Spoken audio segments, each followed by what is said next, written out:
Generally, we encourage children to be curious, and we don't mind them asking the question why, because it shows that they're engaged and that they're learning. And also, children ask why because they genuinely don't know the answer to something.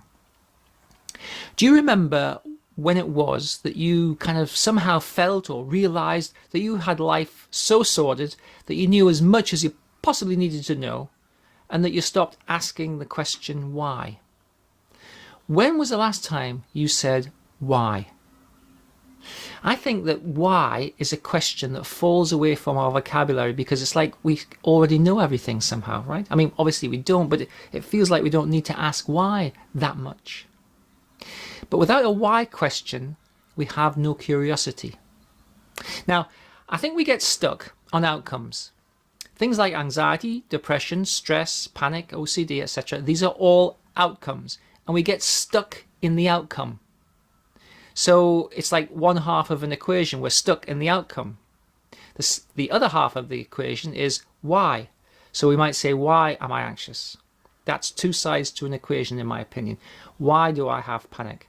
Why am I depressed? Why am I stressed? Why don't we have enough money? Why is the world stacked against me? Why do we argue a lot? Why do I not have enough friends? Why is it that people seem to be talking about me? All of these questions are the other side of the equation of feeling anxiety, stress, or panic, etc.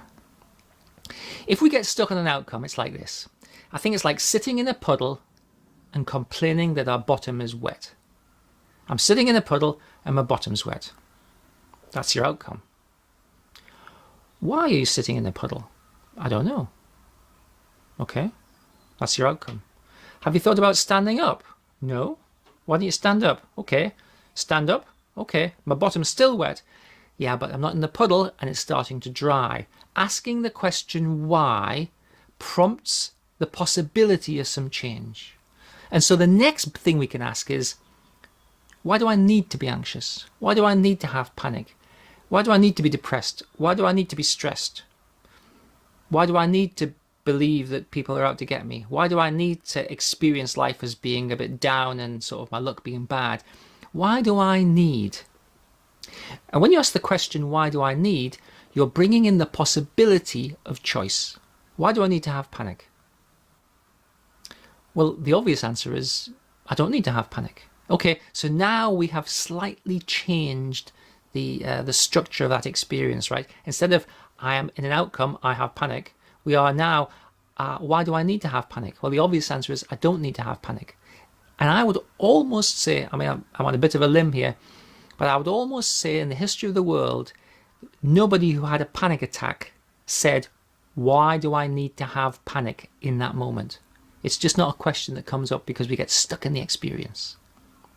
A third level question is, why don't I choose not to have panic? Why don't I choose not to be anxious?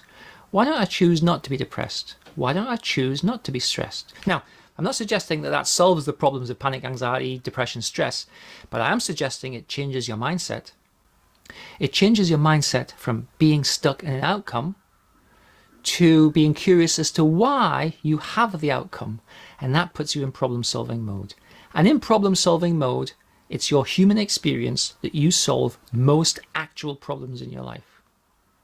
Psychological problems where you get stuck in outcomes are harder to solve, but you solve problems all day long. And if you apply your problem-solving brain to the problem of, well, why do I need to be stressed? Or why do I need to have panic? It takes you to places, opportunities and possibilities that then start to help you to solve the problem yourself. My suggestion would be this. Write down 5 whys that you would like to have answers to. And then write down 5 why do I need to have this problem. And then write down 5, well, why don't I choose not to have this problem? And see if it changes your mindset. See if it puts you in a slightly more resourceful and possibility-rich state than one of sitting in a puddle and complaining that your bottom's wet.